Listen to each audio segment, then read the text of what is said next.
السلام علیکم ورحمۃ اللہ۔ دوستو، اگر آپ کو قرآن یاد نہیں ہوتا، یعنی آپ کا ذہن کمزور ہے، آپ محنت کرتے ہیں، آپ کو قرآن یاد نہیں ہوتا، آپ نے کئی بار کوشش کی پھر بھی آپ کو یاد نہیں ہو رہا، یا آپ نے یاد کیا تھا پھر آپ قرآن کو بھول گئے، تو دوستو آج کے اس ویڈیو میں دو طریقے ایسے آپ کو بتاؤں گا، اگر آپ نے اس کو اپنا لیا تو انشاءاللہ آپ کا قرآن یاد ہو جائے گا، اور آپ نے اگر یاد کر کے بھولا ہے پھر بھی آپ کو یاد ہو جائے گا۔ یہ دو طریقے آپ اپنا لو اور بھولا ہوا قرآن یاد کر لو۔ تو دوستو پھر سے ایک نئی ویڈیو کے اندر آپ لوگوں کا استقبال ہے۔ اللہ پاک آپ کو اچھا رکھے، خوش رکھے۔ تو چلیے دوستو آج کے اس ویڈیو کو شروع کرتے ہیں۔ دوستو عزیز ساتھیو،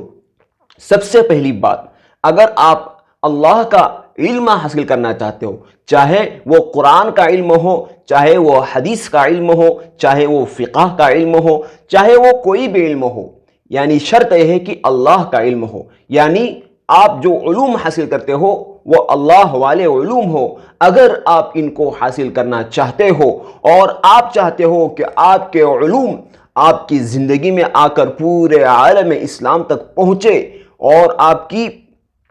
کے ذریعے اللہ رب العزت اپنے دین کا کام لے، اور آپ کو کوئی بھی چیز یاد کرنی ہو اور آپ کو کسی بھی فیلڈ کے اندر اچھے سے اچھا بننا ہے، تو دوستو اس کا ایک ہی راستہ ہے، تقوی اختیار کرنا، اللہ کا ڈر پیدا کرنا۔ آپ تقوی اختیار کرو گے، اللہ رب العزت وہ چیز آپ کو سکھا دیں گے جس چیز کا آپ کو علم نہیں تھا۔ ہاں، پھر سے میں دہرا رہا ہوں کہ اللہ آپ کو وہ چیز سکھا دیں گے جس کا آپ کو پہلے علم نہیں تھا، یعنی اللہ آپ کو وہ علوم دیں گے، اللہ آپ کو وہ علم سکھائیں گے جو آپ پہلے نہیں جانتے تھے، لیکن شرط یہ ہے کہ تقوی اختیار کرنا، اللہ کا ڈر دل کے اندر پیدا کرنا، جیسے کہ اللہ نے قرآن کے اندر بھی فرمایا وَاتَّقُوا اللَّهَ وَيُعَلِّمُكُمُ اللَّهُ، تم اللہ کا ڈر اپنے دلوں میں پیدا کرو، تقوی اختیار کرو، اللہ تمہیں علم سکھائیں گا۔ تو دوستو بہت سارے ساتھیوں کے کال آئے، بہت سارے ساتھی کمنٹ بھی کر رہے ہیں کہ مولانا ہمیں یاد نہیں ہو رہا، ذہن کمزور ہے، قرآن بھول گیا، لاک ڈاؤن کے اندر ہم نے پڑھا نہیں ہے، آپ کیسے کریں، قرآن یاد ہوگا نہیں ہوگا؟ تو ان دوستوں سے میں کہنا یہ چاہوں گا کہ آپ اللہ کا ڈر، تقوی اختیار کریں، گناہوں کو چھوڑے۔ خاص طور پر اگر آپ کو قرآن یاد کرنا ہے تو نظروں کے گناہ،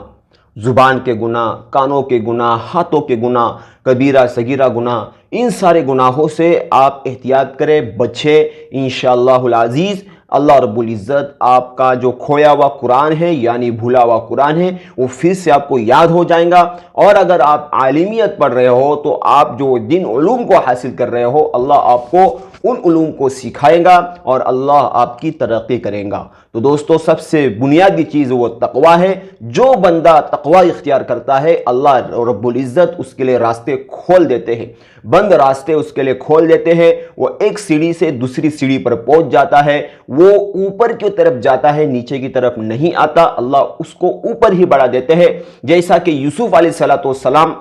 یہ اللہ کے نبی تھے، لیکن اللہ نے ان کو کیسی آزمائشوں سے گزارا۔ پہلے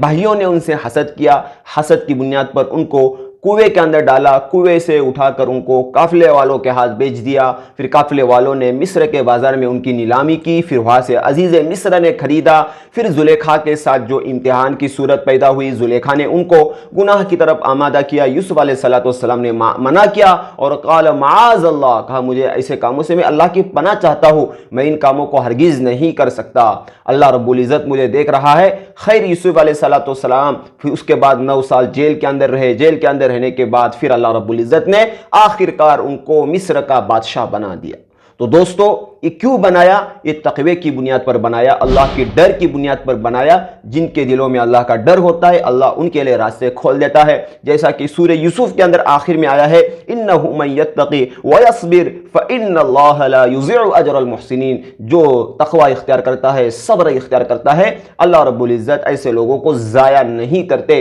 تو دوستو عزیزو، جن بھائیوں کو قرآن یاد نہیں ہوتا، کیونکہ اب اس کے بعد رمضان کا آخری عشرہ آنے والا ہے، اس سے پہلے اپنے سارے گناہوں سے توبہ کرے اور بھولا ہوا قرآن یاد کرنے کی کوشش کرے۔ یہ ہو گئی سب سے پہلی بات۔ دوسری بات یہ ہے کہ آپ کو مسلسل محنت کرنی ہے، قرآن کو یاد کرنے کے لیے مسلسل محنت درکار ہے۔ دوستو عزیزو، بغیر محنت کے کوئی چیز حاصل نہیں ہوتی، بغیر محنت کے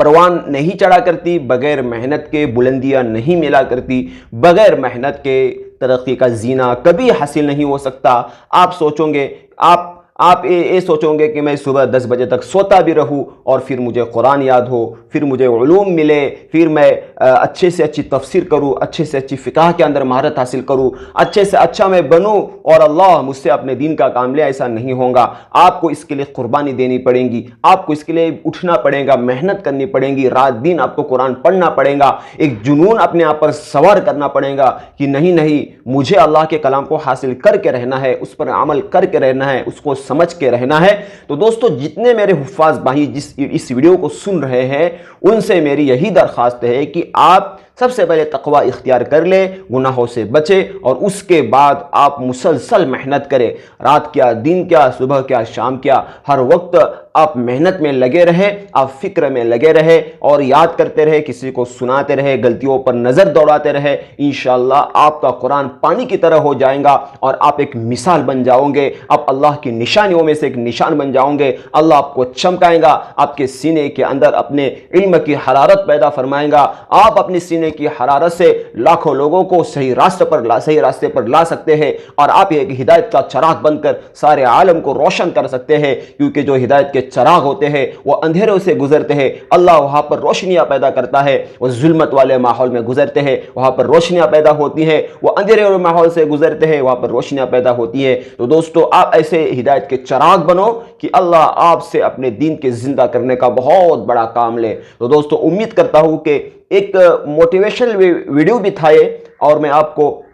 بتانا بھی چاہتا تھا کہ آپ کو کس طرح یاد کرنا ہے۔ آخر کار وہ کون سا طریقہ ہے جس سے ہم قرآن یاد کر سکتے ہیں اور کبھی نہیں بھولیں گے؟ تو دوستو، یہ 2 طریقے میں نے آپ کو بتائے، اس کو اپنا لو۔ اور جو حافظ بھائی یہ ویڈیو سن رہا ہے یا ان کے کوئی رشتہ دار سن رہے ہیں، تو یہ ویڈیو ان حافظ عالم بھائیوں کے پاس اس ویڈیو کو بھیجا جائے، اور اپنے دوستوں میں اس ویڈیو کو زیادہ سے زیادہ شیئر کیا جائے، اور ہر عام و خاص کے پاس اس ویڈیو کو بھیجا جائے، تاکہ ہر ایک بندہ تقوی اختیار کرنے والا، صبر کرنے والا بن جائے۔ اللہ مجھے بھی اور آپ کو بھی تقوی والا بنائے، اور اپنا ڈر، خوف ہم سب کے دلوں میں پیدا فرمائے۔ وآخر دعوانا ان الحمد للہ رب العالمین۔